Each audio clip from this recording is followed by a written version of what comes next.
Hello दोस्तों, कैसे हैं आप सभी लोग। मैं सूर्य कुमार सूर्या आप सभी का अपने चैनल में स्वागत करता हूं। दोस्तों, आज हम लोग जो नीम से 2015 में पेपर हुआ था उसके कंप्यूटर पोर्शन पे बात करने वाले हैं और इस सेशन में मैं आप लोगों को अप्रोच भी सिखाने वाला हूं, प्लस इसके साथ साथ मैं आप लोगों को पूरा का पूरा पेपर भी सॉल्व करके दिखाने वाला हूं। तो आप लोग इस सेशन को लास्ट इन तक देखिएगा ताकि आप लोगों का जितना भी कंसेप्ट है वो टोटल क्लियर हो जाए।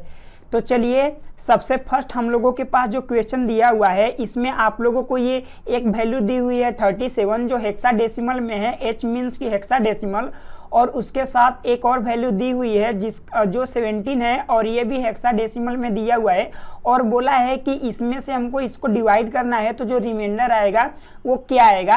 तो सबसे पहले हम लोग करते क्या है कि ये जो हमारी वैल्यू हेक्साडेसिमल में दी हुई है इसको हम लोग डेसिमल में चेंज कर लेते हैं। तो जब हम लोग डेसिमल में चेंज करेंगे तो ये कितना हो जाएगा 48 अब प्लस 7 हो जाएगा, मीन्स कि कितना हो जाएगा 55 हो जाएगा हम लोगों का नंबर। आज जब हम लोग 17 को चेंज करेंगे डेसिमल में तो ये हम लोगों का 16 अब प्लस 7 मीन्स कि कितना हो जाएगा 23 हो जाएगा। अब आप लोगों को 55 में सिंपली करना क्या है कि 23 से डिवाइड करना है और देखना है कि रिमाइंडर कितना आएगा। तो 2 टाइम्स हम लोग ले जाएंगे तो 46 हो जाएगा और यहाँ से हम लोगों का रिमाइंडर कितना आएगा 9 आएगा। अब जो ये 9 हम लोगों का निकल के आया है ये डेसिमल में निकल के आया है, हम लोगों को चेंज किस में करना है हेक्साडेसिमल में चेंज करना है।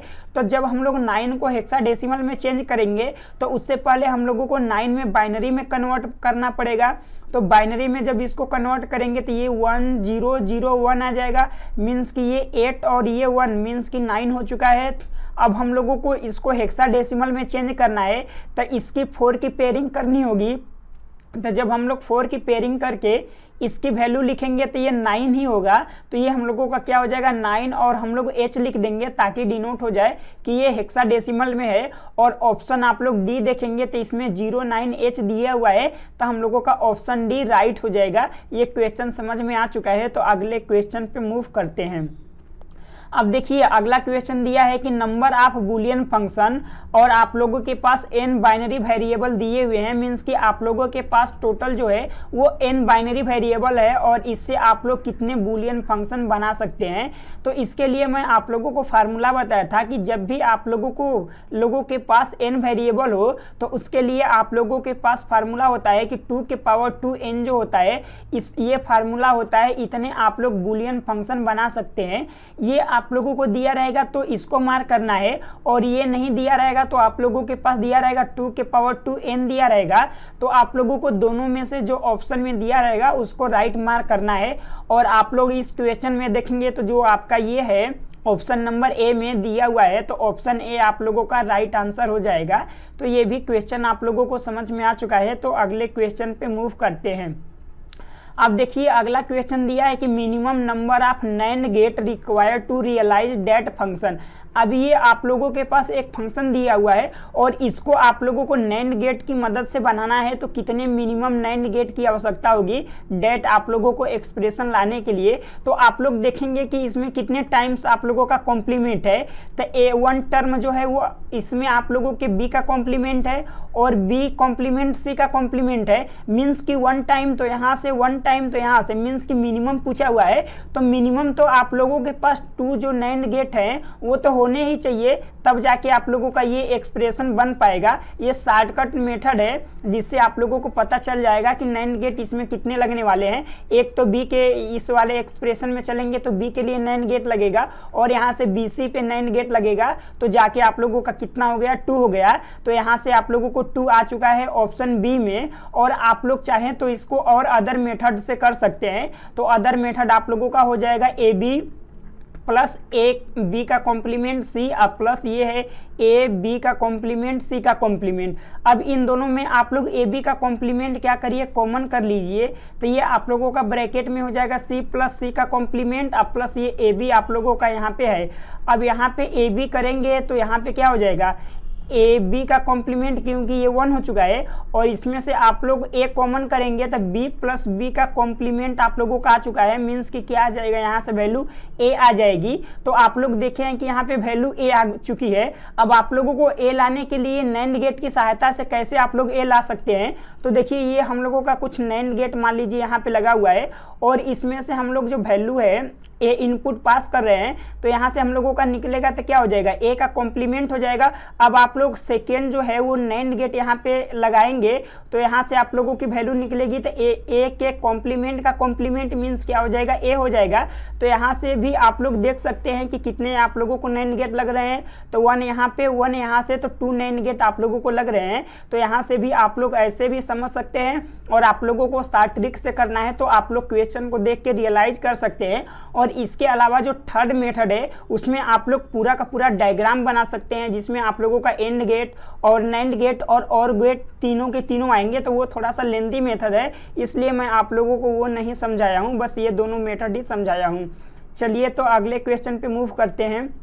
अब देखिए अगला क्वेश्चन दिया हुआ है कि हम लोगों के पास जो ऑप्टिकल फेनोमेनन होता है उसमें जो हम लोगों के पास राइट वंस जो स्टोरेज मीडियम होता है उसके लिए जो टेक्नोलॉजी यूज होती है लेटेस्ट, उसे क्या कहा जाता है, तो वो हम लोगों की जो टेक्नोलॉजी होती है उसे कहा जाता है डिफ्रैक्शन कहा जाता है। और ये आप लोगों को ओनली थ्योरेटिकल नॉलेज रहेगा तभी आप लोग इसको मार्क कर पाएंगे, तो ये भी आप लोगों को क्लियर है। तो अगले पे मूव करते हैं।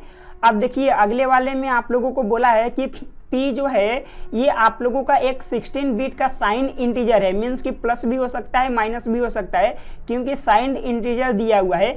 अब बोला क्या है नेक्स्ट, आप लोगों को बोला है कि second complement representation of P, means कि P आप लोगों के पास कोई नंबर है और P का आप लोग सेकेंड कॉम्प्लीमेंट निकाले हैं तो आपका नंबर क्या आया है, F87B आप लोगों के पास ये नंबर हेक्साडेसिमल में निकल के आया है। ये P का सेकेंड कॉम्प्लीमेंट है। आप लोगों को P क्या करना है, निकालना है। जब आप लोग P निकाल लेंगे तो इसको क्या करना होगा कि उसको 8P बनाना होगा। यहाँ पे दिया हुआ है कि अब नेक्स्ट में क्या करना है कि second complement representation of 8P, means कि जब P आप लोगों को निकल जाएगा तो उसमें आप लोगों को 8P बनाना होगा और जब आप लोगों का 8P आ जाएगा तो उसका सेकेंड कॉम्प्लीमेंट लेना है। ये आप लोगों को क्वेश्चन में दिया हुआ है, ऐसे करना है। तो सबसे पहले हम लोगों को ये संख्या निकालनी है, मीन्स कि P का वैल्यू निकालना है। तो हम लोग इसको पहले बाइनरी में चेंज करते हैं, देन इसके बाद हम लोग सेकेंड कॉम्प्लीमेंट लेंगे। तो ये F की वैल्यू 1 1 1 1 हो जाएगी और 8 की वैल्यू 1 0 0 0 हो जाएगी और 7 की वैल्यू जो 4 बिट में होती है 0 1 1 1 होती है और B की वैल्यू कितना होता है 11 होता है, तो ये 1 0 1 1 हो जाएगा। अब हम लोगों को इसका क्या करना है, सेकेंड कॉम्प्लीमेंट निकालना है। तो जब हम लोग सेकेंड कॉम्प्लीमेंट निकालेंगे तो ये जो P वैल्यू होगी इसकी हम लोगों को वैल्यू पता चल जाएगा। तब देखिए फर्स्ट वंस तक तो आप लोगों का 1 रहेगा, इसके बाद चेंज हो जाएगा तो ये 1 का 0 हो जाएगा और इस 0 का 1 हो जाएगा। ये 0 0 0 0, ये 1 1 1 1 4 टाइम्स और 5 टाइम्स क्या हो जाएंगे, 0 हो जाएंगे। अब आप लोगों को इस वैल्यू को कैलकुलेट करना है कि ये जो वैल्यू है यहाँ से यहाँ तक आप लोगों की ये किस नंबर को रिप्रेजेंट करती है। तो आप लोग इस वैल्यू को जब वो फाइंड करेंगे तो ये आप लोगों का वैल्यू जो है -1925 का नंबर ये जो है आएगा। आप लोग इसको कैलकुलेट करके देख लीजिएगा कि 1 फिर 2 फिर 4 फिर 8 करके आप लोग इसको कैलकुलेट करके देखेंगे तो 1925 आप लोगों का नंबर आएगा। अब हम लोगों को निकालना क्या है, 8P निकालना है। तो P में हम लोग 8 का मल्टीप्लाई किए हैं तो हम लोग इसमें भी 8 का मल्टीप्लाई करेंगे, -1925 इंटू हम लोग 8 करेंगे तो ये जो नंबर हम लोगों का आएगा -400 आप लोगों का आएगा जब आप लोग इसमें 8 से मल्टीप्लाई करेंगे। अब ये जो नंबर हम लोगों के पास है इसका बोला है सेकेंड कॉम्प्लीमेंट निकालने के लिए, तो सबसे पहले इसको हम लोगों को बाइनरी में चेंज करना होगा, देन इसके बाद हम लोगों को उसको सेकेंड कॉम्प्लीमेंट में कन्वर्ट करना पड़ेगा। तो मैं इसकी बाइनरी वैल्यू लिख दे रहा हूँ, बाकी आप लोग 2 से डिवाइड करके कैलकुलेट कर लीजिएगा। तो इसकी जो वैल्यू होती है बाइनरी में वो होती है 0 0 0 0 सॉरी 3 टाइम्स 0 रहेगा, मैं 4 टाइम्स लिख दिया हूँ, एक सेकेंड। ये आप लोगों का 3 टाइम्स जो है वो 0 रहेगा, एक सेकेंड, फिर 1 रहेगा, फिर 0 रहेगा और फिर आप लोगों का 1 रहेगा, फिर 4 टाइम्स जो है वो 0 होगा, फिर इसके बाद आप लोगों का ये 1 फिर होगा 4 टाइम्स, ये आप लोगों का 4 टाइम्स 1, 4 टाइम्स 0, 1 0 1 000, ये आप लोगों का इसका रिप्रेजेंटेशन होता है। अब हम लोगों से बोला कितना था, 16 बिट में कन्वर्जन होता है। तो 16 बिट बनाने के लिए हम लोग पहले फाइंड करते हैं कि कितने हैं। तो यहाँ से 4 फिर 4 मीन्स कि अभी 2 बचा हुआ है, मीन्स कि कितना है आप लोगों का 14 है। तो यहाँ पे हम लोग 2 और 0 बढ़ा देते हैं ताकि 16 बिट में कन्वर्ट हो जाए। अब हम लोगों को इसका सिंपली सेकेंड कॉम्प्लीमेंट निकालना है। तो सेकेंड कॉम्प्लीमेंट के लिए फर्स्ट 1 तक हम लोग सेम रखेंगे, इसके बाद इंटरचेंज कर देंगे। तो ये 0 ये 0 ये 0 ये 1, अब हम लोगों का इंटरचेंज होगा। तो ये 1 ये 0 ये 1 1 1 1 और ये 0 0 0 0 और ये 1 ये 1, ये आप लोगों का ये वैल्यू आ चुका है। अब हम लोगों को इसको किस में कन्वर्ट करना है, ये देखिए सारे के सारे ऑप्शन जो है वो हेक्साडेसिमल में दिए हुए हैं। आप लोगों का आंसर जो है वो यहाँ तक आ चुका है। जो 8p का हम लोगों को सेकेंड कॉम्प्लीमेंट निकालना था, तो हम तो 8p का सेकेंड कॉम्प्लीमेंट निकाल चुके हैं। बट जो आंसर दिया हुआ है वो देखेंगे तो दिया हुआ है हेक्साडेसिमल में सभी के सभी। तो हम लोगों को इसको हेक्साडेसिमल में चेंज करना है। तो हम लोगों को 4 4 की पेयरिंग करनी पड़ेगी। तो यहाँ से ये 4 का पेयर और यहाँ से ये 4 का पेयर, ये यहाँ से 4 का पेयर और ये 4 का पेयर। अब ये जो वैल्यू होती है वो किसकी होती है, 12 की होती है। और 12 जो होता है वो C हम लोगों का होता है। ये 2 और ये 1 कितना हो जाएगा 3, और ये जो वैल्यू होती है ये 13 की होती है। तो मीन्स कि 13 जो होता है वो D को बोला जाता है। और ये जो वैल्यू है ये 8 की वैल्यू है। तो मीन्स आंसर क्या आया, C3 D8 और ये बेस किस में है, तो हम लोगों का हेक्साडेसिमल में है, तो 16 हो जाएगा। और ऑप्शन नंबर ए को देखेंगे आप लोग तो यही आंसर दिया हुआ है। तो ऑप्शन ए आप लोगों का राइट आंसर हो जाएगा। और ये आप लोगों को पूरा का पूरा कंसेप्ट एकदम अच्छे से क्लियर हो चुका है। तो हम लोग अगले क्वेश्चन पे मूव कर रहे हैं। अब देखिए अगले क्वेश्चन में बोला है कि which of the following is equivalent to the expression that, means कि ये हम लोगों के पास ये ऐसे आप लोगों का लिखा हुआ है, x प्लस वाई का ये कॉम्प्लीमेंट है और प्लस ये z और सबका होल कॉम्प्लीमेंट है।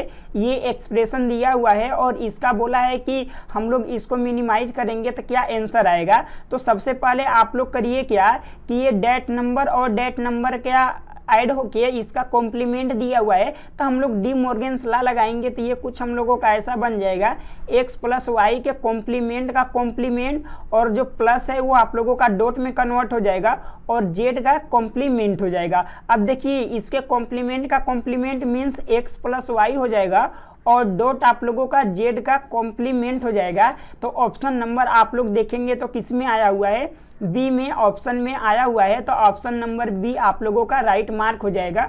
और ये भी क्वेश्चन आप लोगों को अच्छे से समझ में आ चुका है। तो हम लोग अगले क्वेश्चन पे मूव करते हैं। अब देखिए अगला क्वेश्चन दिया हुआ है कि P जो है वो Q को बिलोंग करता है और इसके साथ साथ R को भी बिलोंग करता है। और Q जो है ये किसको बिलोंग करता है, S को, और R जो है वो S को बिलोंग करता है। क्वेश्चन में बोला है कि is logically equivalent to, means आप लोग इसको थोड़े मैथ के लॉजिक में लेके जाएंगे तो इसका मतलब ये है कि ये पूरा का पूरा जो व्हाइट है ये आप लोगों का P है, मीन्स कि ये क्या है, P है। और P के अंदर अब कौन कौन सा है, तो Q यूनियन R, मीन्स कि ये जो येलो वाला है इसको हम लोग मान लेते हैं कि ये Q है। और जो ये आप लोगों का येलो वाला है ये क्या हो जाएगा, R हो जाएगा। मीन्स सॉरी, ये रेड वाला आप लोगों का Q है और ये येलो वाला क्या है, R है। अब आप लोगों को और बोला है कि Q जो है वो S को बिलोंग करता है और R भी S को बिलोंग करता है। मीन्स कि Q और R का जो कॉमन पार्ट है वो क्या है, S है। तो ये S जो है वो क्या हो जाएगा, R और Q का कॉमन पार्ट हो जाएगा। अब देखिए क्वेश्चन में क्या बोला है, ऑप्शन ए में बोला है कि Q जो है वो R को बिलोंग करता है। तो आप लोग इसमें देखिए जो Q है वो R को बिलोंग कर रहा है, नहीं बिलोंग कर रहा है, तो ये क्या हो जाएगा, रॉन्ग हो जाएगा। अब बी पे चलते हैं, R जो है वो Q को बिलोंग कर रहा है, तो देखेंगे R जो है वो Q को बिलोंग कर रहा है, नहीं कर रहा है, तो ये भी क्या हो जाएगा, रॉन्ग हो जाएगा। अब हम लोग सी पे चलते हैं, P जो है वो S को बिलोंग कर रहा है। अब आप लोग बताइए, जब P के अंदर ही Q है, Q के अंदर ही S है और एस आर सभी पी के अंदर ही हैं, तो पी तो क्यू को सॉरी पी तो जो है वो एस को बिलोंग करेगा ही, तो ऑप्शन की सी क्या हो जाएगा, राइट हो जाएगा। अब इसके बाद ऑप्शन डी भी हम लोग चेक कर लेते हैं, तो बोला है कि एस जो है वो किसको बिलोंग कर रहा है, पी, मीन्स कि पी के अंदर यस है, यस के अंदर पी नहीं है, इसलिए यस जो है वो पी को बिलोंग नहीं कर सकता है, तो ये भी क्या हो जाएगा, रॉन्ग हो जाएगा। इसको आप लोग थोड़े मैथ के लॉजिक में सोचेंगे तो ये क्वेश्चन को आप लोग कर सकते हैं, बट यदि आप लोग इस क्वेश्चन को कभी किए नहीं है तो ऐसे क्वेश्चन जब आप लोगों को मिल जाएंगे तो आप थोड़े से लॉजिकली नहीं सोचेंगे तो आप लोगों को बहुत प्रॉब्लम होने वाली है। अब चलिए अगले क्वेश्चन पे चलते हैं। तो अगला क्वेश्चन आप लोगों को बोला है कि minimum number of MOS transistor required to make a dynamic RAM cell, means कि आप लोगों के पास जब डायनेमिक रैम सेल बनानी है तो उसके लिए आप लोगों को मिनिमम नंबर जो होता है मेटल ऑक्साइड सेमीकंडक्टर का वो कितने जरूरत पड़ सकती है। तो देखिए सबसे मिनिमम से मिनिमम जो होती है वो 1 होती है, तो आप लोगों का ऑप्शन जो ए है वो राइट हो जाएगा कि मिनिमम आप लोगों को एमओएस की कितनी जरूरत पड़ सकती है, तो 1 पड़ सकती है, तो ये राइट हो चुका है और ये क्वेश्चन भी समझ में आ चुका है। तो आगे हम लोग चलते हैं। अब देखिए अगले क्वेश्चन में आप लोगों को ये डायग्राम दिया हुआ है और इस डायग्राम को सॉल्व करके आप लोगों को आंसर बताना है। तो अब आप लोग यहाँ पे थोड़ा सा चेक करेंगे, तो जो F1 की वैल्यू दी हुई है वो कितना दी हुई है, तो F1 का दिया हुआ है 4, 5 और 6 और 7 और 8 आप लोगों का दिया हुआ है। अब हम लोगों से F2 की जो वैल्यू है ये निकालना है और F3 की वैल्यू कितनी दी हुई है, 1, 6 और 15 दिया हुआ है। अब हम लोगों से बोला है कि जो F है मीन्स कि ये जो फाइनल आउटपुट है उसकी वैल्यू कितनी है, तो 1 है, 6 है, ये 8 है और कितनी है, 15 है। अब मैं थोड़े से इसको आप भी अब मैथ के लॉजिक में लेके चलते हैं, क्योंकि आप लोग इस क्वेश्चन को भी मैथ के लॉजिक से नहीं सोचेंगे तो आप लोगों का ये क्वेश्चन सॉल्व होने वाला नहीं है। तो अब देखिए ये जो एंड गेट लगा है, तो एंड गेट का मतलब क्या होता है, तो एंड गेट का मतलब होता है कि ये क्या कर रहा है, इंटरसेक्शन कर रहा है। और ये आप लोगों का और गेट लगा हुआ है, तो और गेट का मतलब क्या होता है कि ये यूनियन कर रहा है। आप लोग सेट पढ़े होंगे, तो सेट में आर का मतलब यूनियन होता है और एंड का मतलब क्या होता है, इंटरसेक्शन होता है। तो अब आप लोगों को ये वैल्यू जो है ये F2 की बतानी है, तो आप लोग बताइए कि F3 की जो वैल्यू है वो कितना है, 1, 6, 15 है। और यहाँ से इन दोनों का जो कॉमन वैल्यू निकल के आया होगा, यहाँ पे निकल के आया होगा, यहाँ पे जो वैल्यू है वो किसकी किसकी आई हुई है, F1 इंटरसेक्शन किसका आएगा, F2 का आएगा, और यहाँ से वैल्यू किसकी आएगी, F3 की वैल्यू आएगी। अब आप लोग थोड़ा सा इसको लॉजिक में सोचेंगे, तो F3 की वैल्यू कितना दिया हुआ है, तो आप लोग देखिए 1, 6 और 15 दिया हुआ है, और F3 और इन दोनों का इंटरसेक्शन करने के बाद जो वैल्यू आई है, इन दोनों का यूनियन किया होगा तो डेट नंबर आया होगा। मीन्स कि ये जो 15 और जो ये 1 है ये आप लोगों के F3 से ये आ चुके हैं, मीन्स कि 1 और जो आप लोगों के 15 है, ये जो 1 और 15 है ये तो F3 की मदद से आ चुके हैं, और जो 6 और 8 हैं वो किसकी मदद से आए हुए हैं, तो F1 और F2 की मदद से आए हुए हैं। तो अब आप लोग बताइए कि इन दोनों में आप लोग क्या कॉमन करेंगे, F1 और F2 में से क्या कॉमन करेंगे कि 6, 8 जो है ये यहाँ पे आ जाए। 6 जो है देखेंगे यहाँ पर भी 6 है और यहाँ पर भी आया हुआ है, तो उससे आप लोगों को कोई लेन देन नहीं है, क्योंकि जब दो वैल्यू जब भी हम लोग यूनियन करते हैं तो ऊपर भी वैल्यू रहती है और नीचे भी वैल्यू रहती है। मीन्स कि इसके में भी 6 आ जाएगा, इसके में भी 6 आ जाएगा, तो वो 1 टाइम्स लिखा जाएगा। तो इससे आप लोगों को कोई प्रॉब्लम नहीं है कि 6 जो है वो F3 में आया हुआ है तो F1 F2 में नहीं आ सकता है, आ सकता है। तो F2 की वैल्यू आप लोग बताइए क्या क्या हो सकती है, तो F2 की वैल्यू क्या हो सकती है, 6 भी हो सकती है और 8 भी हो सकती है, और 6, 8 के अलावा तो कोई होगी नहीं। क्यों, क्योंकि 6, 8 जो है इसमें भी है F2 में, और यहाँ पे आप लोग देखेंगे तो F1 में भी आप लोगों का जो है F1 में भी 6 और 8 है, तो आप लोग F1 इंटरसेक्शन F2 करेंगे तो 6 और 8 आ जाएगा, और ये 6, 8 और F3 की वैल्यू 1, 6, 15 है। अब इन दोनों का आप लोग यूनियन करेंगे तो ये 1 था, 1 और 6 और 8 और 15 आप लोगों का आ जाएगा। तो आप लोगों का F2 की वैल्यू क्या हो जाएगा, 6 और 8 हो जाएगा। इसके बाद आप लोगों को ये जो सिग्मा दिया हुआ है आप लोग F2 में भी लगा सकते हैं, क्योंकि सभी में सिग्मा लगे हुए हैं।